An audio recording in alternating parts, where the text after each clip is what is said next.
This one is paper 4 of the mock. You can mention a doubt. Question number 1. Any doubt? If you don't have any doubt, you can mention no. So I'll move on. Or if you have any doubt, you can just mention the part. Question number 1. Is there any doubt? 1B3.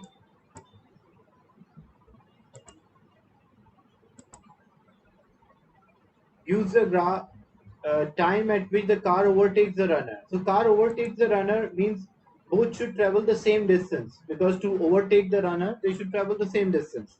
And already in the first part you have to draw the motion of the runner. So what is the motion of the runner? They mention a runner runs at a constant speed. So it says a speed time graph. So he runs at a constant speed of 10 meter per second from start of a race and for the first 5 seconds. And for a car, the car is accelerated from 0 to 25 meter per second for first 5 seconds. So when the car overtakes the runner, it means both should travel the same distance. So if I find the distance traveled by runner in 4 seconds, so we have the formula, because for runner speed time graph, area under the graph will give us distance travel. So when we calculate the distance traveled by the runner,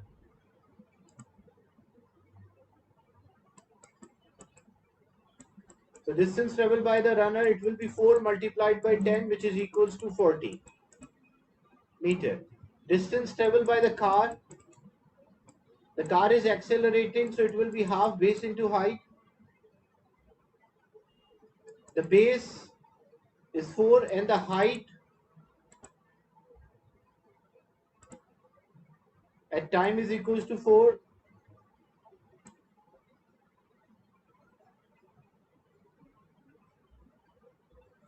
It's approximately 20 because I just sketched the graph, so it will be 20. So when you solve, you will get 40 meter. So means when time is equals to 4, the distance traveled by the car and the distance traveled by the runner is same. So that is a moment when the car will overtake the runner.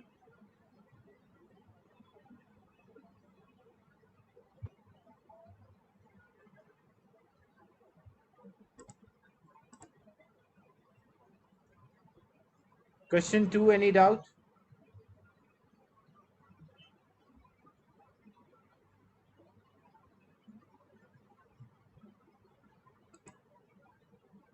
Two B2. The mass of a train is 450,000 kilogram. Calculate the maximum possible speed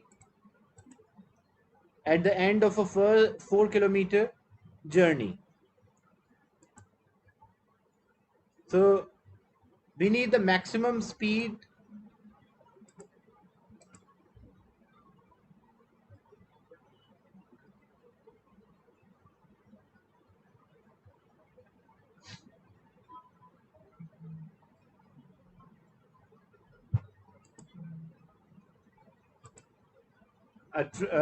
train travel a distance of 4 kilometer along a straight. Calculate the work done. So work done is force into distance. Force is there because it was moving. The motor causes a constant force of 360,000 at the begin to move, and it travel. Calculate the work done. So work done is equals to force multiplied by distance. So force is equals to 360,000 multiplied by distance. That is 4 kilometers, so 4 into 10 power 3. When you multiply this, you will get the work done. What is the answer for this part?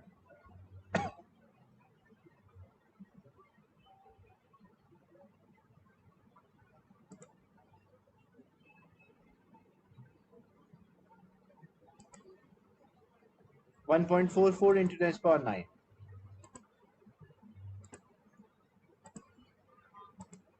So 1.44 into 10 power 9 joules of work is done. Then the mass of a train is given. They calculate the maximum possible speed. Basically, this is a work done, and this work done is used to speed up the train or move the train. So what is our assumption? What we assume, all of this work done to move the train. So we can say that work done is equals to the is used to increase the kinetic energy of the train. The work done you already calculated, which is 1.4 into 10 power 9, 1.44, and the kinetic energy is half mv square or 0.5 mv square. The mass of a train is 450,000.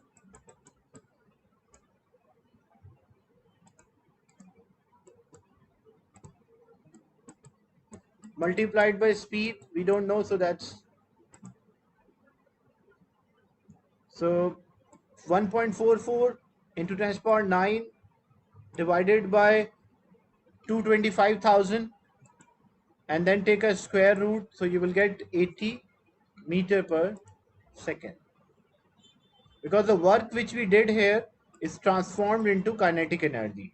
But in practice the speed is less, because in practice what happened, not all of the energy, all of the work which is done is used to transfer as or convert into kinetic energy. Some of the work is done against the friction or air resistance.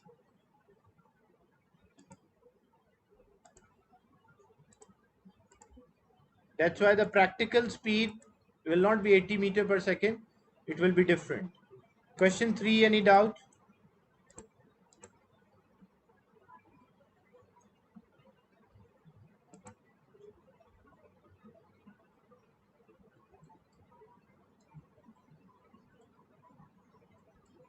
Question 4.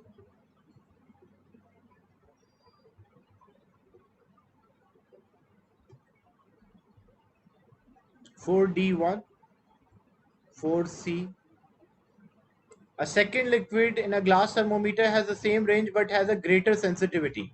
State two ways in which the second thermometer might be different. If a thermometer is having a high sensitivity, so what will happen? It will have a larger bulb and it will have a narrow capillary, because a larger bulb and narrow capillary affects the sensitivity of the thermometer.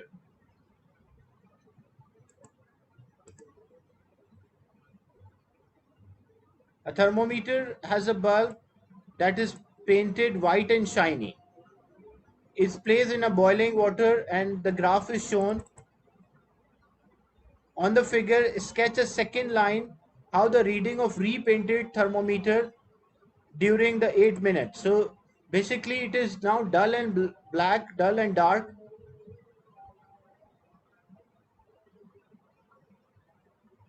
Dull and dark surfaces are good absorber and good emitter.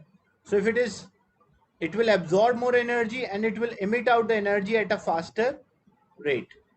So it will be a fast change in temperature, because if the surface is dull, it will release energy at a greater rate as well.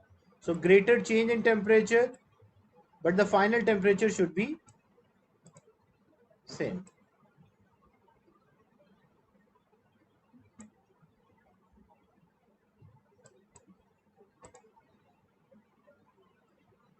And tick one of the boxes to show how painted black affects the linearity. Linearity, range and sensitivity, they are not depending on the texture. This will affect the responsiveness but not linearity, range. So responsiveness will change, like responsiveness means time taken by thermometer to show a change in property. So none of these property will change, only responsiveness or quick acting will change. How the final temperature is same, because they kept it, for example, you can see here, it is placed in a boiling water and it is removed and held in air. So the temperature of a boiling water is 100 and the temperature of the room or temperature of air is 20. So even a thermometer which is dull and dark and thermometer which is shiny bulb, both will have the same temperatures, initial and final, but the rate at which the temperature change, that will be different. For dull and dark, it will show in a short time, maybe 5 seconds, And for shiny, it might take, example, 7 seconds to show a change in the temperature. But because the surrounding temperature is not changed, that's why the final temperature is same for both thermometers.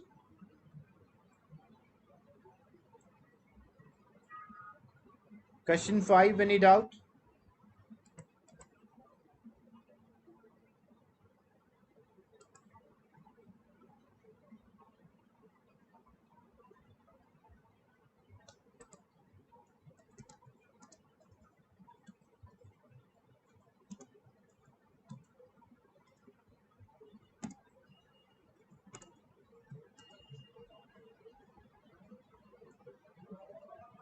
Question 6.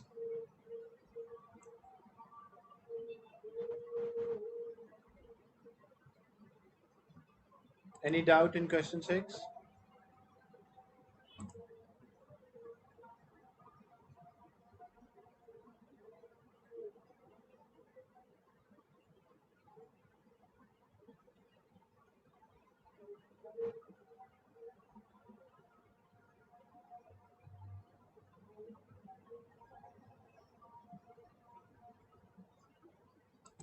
In question 6, on a figure, mark a point on the principal axis, label A indicate the suitable position of ant.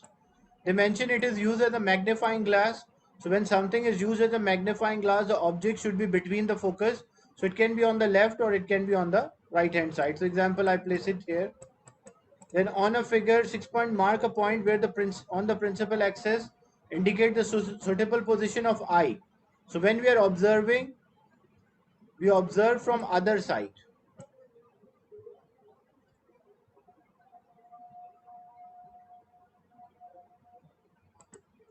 Because the image formed by the image which is formed by convex lens, it is when object is between the optical center and focus, so that is a virtual image.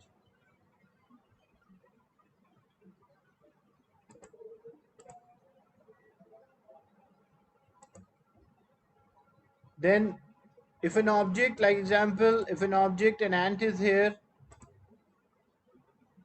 and we want to show how the image is formed, where the image is formed. So parallel light ray will pass through focus, one through optical center will pass straight. So when these rays are, you don't have to draw, I'm just drawing to explain the idea. When you produce them backward, it will intersect at point. The point where it will intersect, that is the position of image. So you can see, tick one of the boxes to indicate where on principal axis the image of ant located. So it is to the left of F1.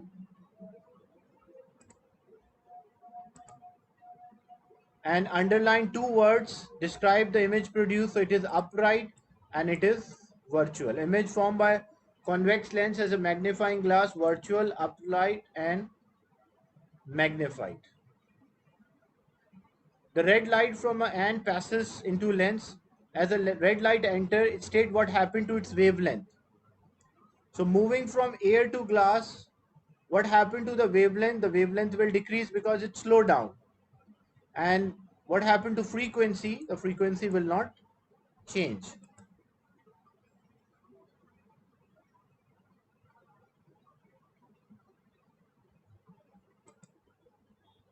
That sometime when you are drawing, normally when object is at the focus, when parallel light rays, it will pass through focus and then through so these two light rays will not meet. It appear that they are parallel to each other.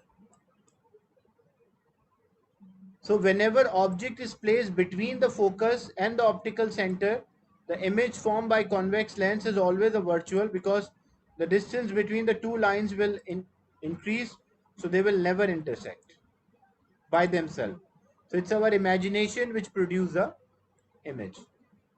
State how the wavelength of a violet light in air differ from, so violet is having a shorter wavelength than red.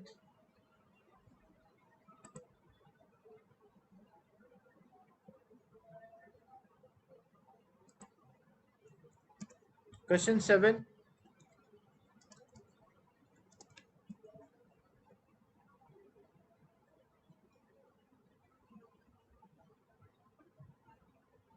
7b3.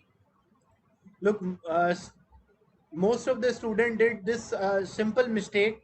If you read the question, what they said a pulse of a sound hits the stationary object and is reflected back to the bat, and the pulse is received by the bat 0.12 second after it is emitted. Calculate the distance traveled by the pulse. So they're asking distance traveled by the pulse, not the distance between the bat and the object. Like example, this is a bat and here is an object. So a bat send the pulse and then it bounce back.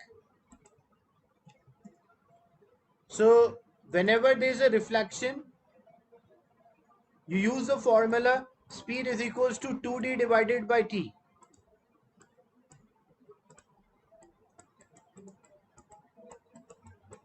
So speed is there. The speed of the sound, that's given 340 in the question.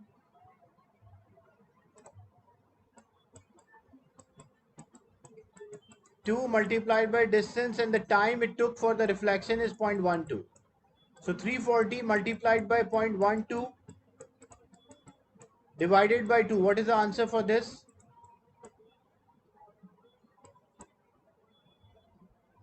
340 times 0.12 divided by 2.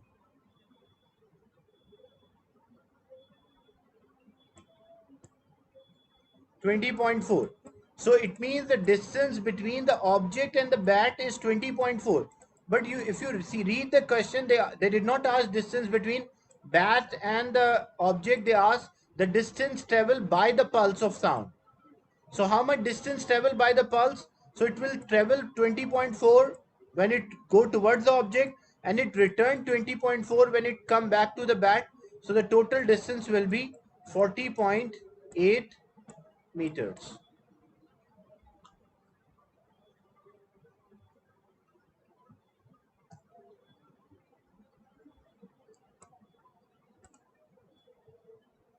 Question 8, any doubt? Question 8.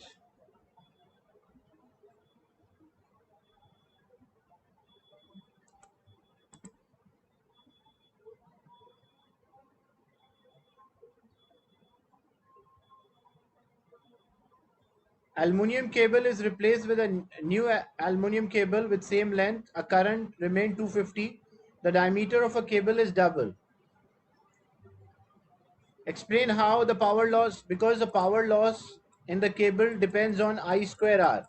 Means higher current, more power loss, greater resistance, more power loss. But if if we double the diameter, it means the area will be 4 times. Because area is equals to 4 pi r square, or area is equals to pi d square by 4. That's a formula. So if the diameter is doubled, the area will increase by 4. If area is increased by 4, what will happen? The resistance will decrease by 4. So if less resistance, less energy wasted, so greater amount of energy is transferred from one place to another. That's why we use thick cables to transfer high energy. The current remains same, the current does not change. So when we decrease the resistance, we reduce the power loss due to heat.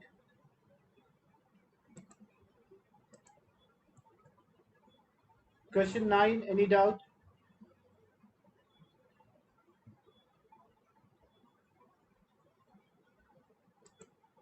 Question 9.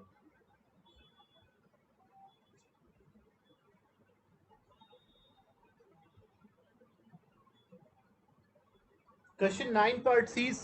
Sum of particles emitted by the sun travel straight towards the earth until they enter the earth magnetic field. Because they consider of a current, this experience of force. Describe a relation between direction of force and direction of current. So basically, all are 90 degree to each other. A Fleming's left hand rule. The current, the movement of the particle, the magnetic field, and the force on the particle, they all are 90° with each other. So for question 9 part C, they all are perpendicular or 90° to each other. And a negative charge particle, so if it's a negative charge particle, you should use a right hand. According to your right hand, your first finger should point towards into the paper, because first finger is a magnetic field. Your second finger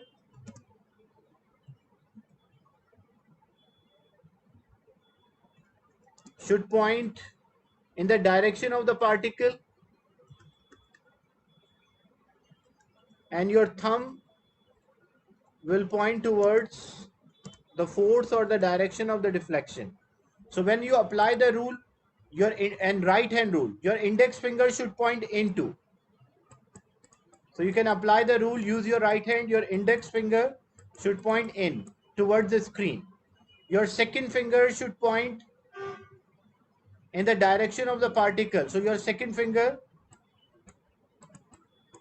should point in this manner. So where the force is coming out, the force will be 90°. So force, when you work out using a right hand, it will come out. First finger represent into, second represent direction, and force is pointing. The direction of the thumb is representing the force. So just apply a rule on your screen and you will find the right answer.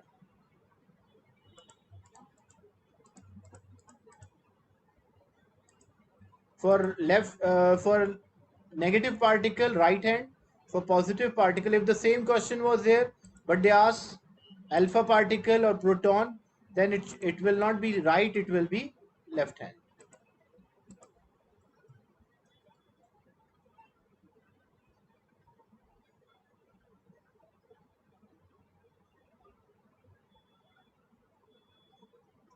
Yes, why it is not describe a relation between direction of the force. They're asking direction of the force. If the same question was there that describe a relation between magnitude of the force, this word was not there, magnitude of the force and current, then you will write directly proportional.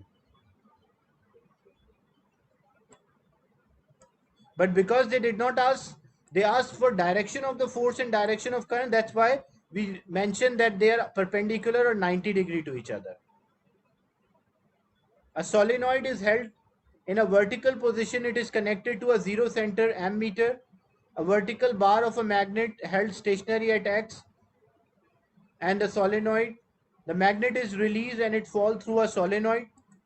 During the initial stage of fall, the sensitive ammeter shows a small deflection to the left. Why the ammeter shows a reading? What is the reason? Because when this magnet is moving through a solenoid, there is a change in the magnetic field, and due to the change in magnetic field, it shows or it induces EMF. Then the magnet passes through a middle and solid and continue to fall. Describe what happened. Describe and explain what is observed on ammeter. Look, first it was moving towards the center, now it is moving away from the center. So if the needle initially, as I mentioned, the needle was deflected towards left. So when it was moving towards the center, the needle deflected towards left. When it is moving away from the center, because the direction of induced EMF will be opposite, so it will deflect towards right hand side. And as it is falling, it is accelerating, so speed is increasing. As it moves with a higher speed, so it will also show a larger deflection.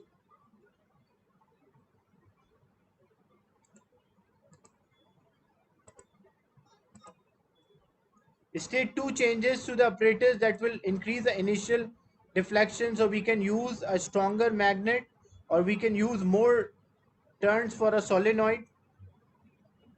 How to fulfill the 4 marks? Basically, the answer is simple. When you mention that the direction of deflection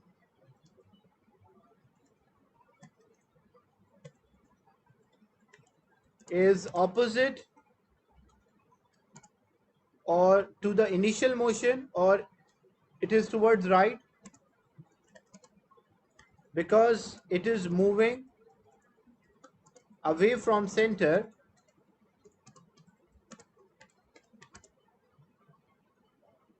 opposite to initial direction.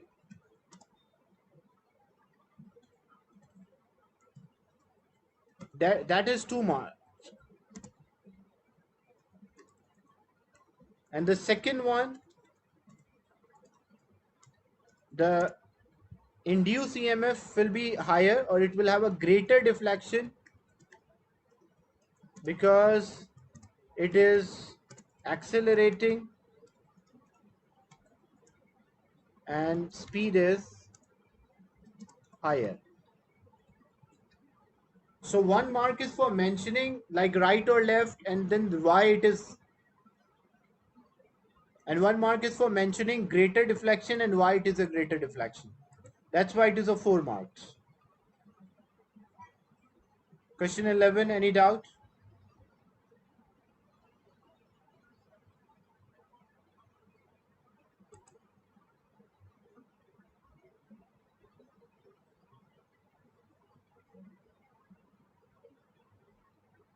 Any doubt in question 11? 11A2. The half-life of isotope used is 6 hours. Why an isotope with a half-life, this half-life is suitable? So why? Because the experimental procedure, it will be a long procedure to work out the, or to identify the crack in the pipeline. So this experiment may take longer time. So that's why a 6 hour is enough to carry out the experiment. And why it will not be like too long half-life? Otherwise, if it will be too long half-life, like example maybe 20 days or 30 days, then it will remain in the pipeline for a longer period of a time, so it will not be effective. So this 6 hour is enough to do experimental procedure and work out or identify the crack, and it is not too long that it may remain in the pipeline for a longer period of a time, which may contaminate the water. Any other doubt from this paper? Question 11, this was the last question.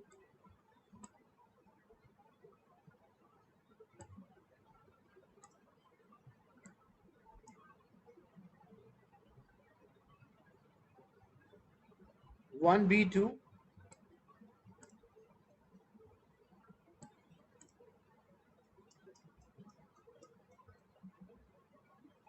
Distance traveled by the car in 5 seconds. So the graph is there because it's a speed time graph. So for a speed time graph, the area under the graph will give us the distance traveled.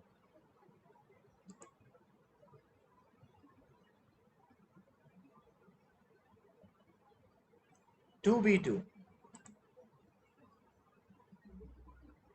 Look, what work we did here, we calculated the work done, which was 1.44 into 10 to the power 9. So basically this work done on the train, like if there is a work done on the train, that work done is transformed as a kinetic energy. So we assume that the work which we did on the train, that is transformed all into kinetic energy. So work done is 1.44 into 10 to the power 9, and kinetic energy is half mv square. So mass of the train is 450,000, and the speed we don't know, we are finding. So we just solve this equation to get the speed at which the maximum possible speed at which this train will move.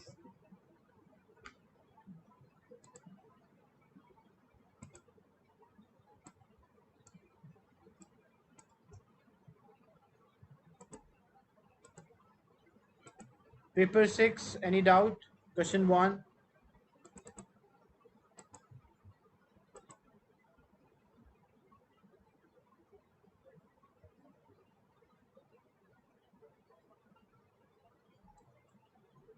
Question 1G.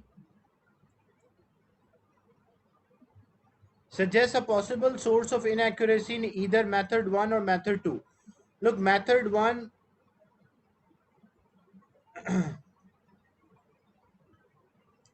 what we did, we take a balance, we put it inside, but what happened, this is a modeling clay. So this modeling clay will have some air trapped.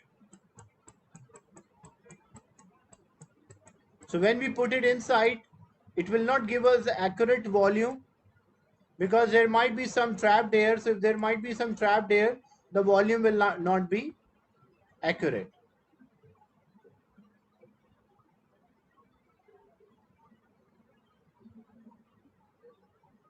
And how we should remove this air? So we should tap the measuring cylinder so that this air is removed from the modeling clay. Or some of the water might spilled or splash when you're adding this object into a measuring cylinder.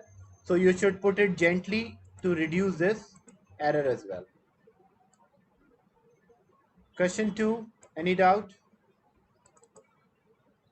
2A1, a student carry out on a figure, draw a voltmeter, measure potential between P and Q. So if we want to measure a potential between P and Q, so we will connect voltmeter in parallel to this P and Q.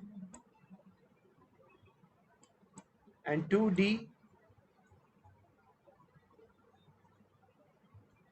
suggest one practical reason why the crocodile clip should not be connected to very short lengths of a resistance wire in order to obtain a smaller potential difference. So practically what happened, if the length is shorter, the current will be more, and if higher current is there, greater heating effect it will produce. That is why we should not connect a crocodile clip to a very short length, because when we connect to a very short length, resistance will be too small. If resistance is small, voltage is kept constant, the current will be high, and that current practically will produce a heating effect, and that might change the overall resistance or the values of the circuit.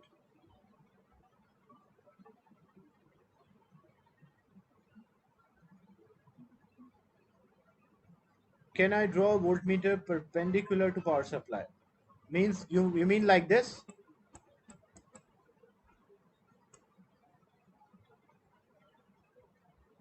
Yes, Taha. What do you mean? Like in this manner? Perpendicular? Parallel. Okay. Yeah, that's the same thing, because the voltage here will be same as voltage between P and Q. That does not make difference. You can connect in parallel to power supply as well.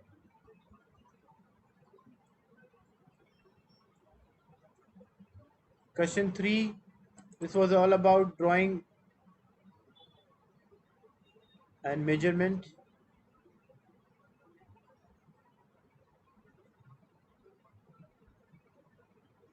And the last one is question 4. Experiment to investigate the increase of number of layer of insulation affects the cooling rate of cooling. 3D2 and E. A student suggested that angle alpha and theta in part A should be equal.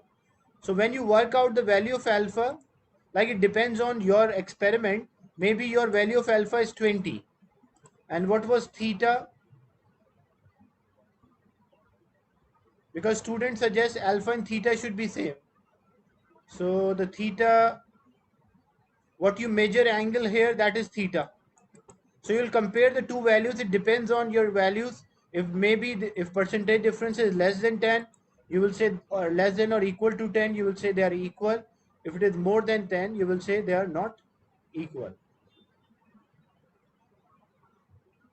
Theta is 30 and the second you get 27. And so you have to compare 30 with 27. So percentage difference will come out 10%. So it is yes, you will say yes, within limit of experimental accuracy. If it is 10% or less than 10, you will say yes. If it is more than 10, you will say no. It depends on your answer, not the marking scheme. Give a reference answer, the accurate one, but because you are measuring it according to your measurement, you will write the answer.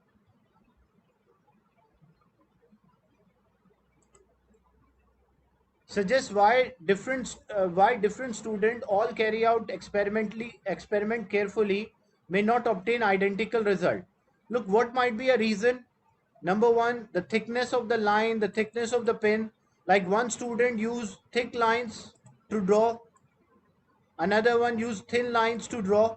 So they will get a different answer for theta. Same thing, if I use a thick pen, then I can draw many ways. I can draw the line as compared to thin pen. So even though all students performed accurately, but they're getting a different result because the thickness of the pen which they use or the thickness of the lines which they draw might be different, which leads to a different results. Is it clear?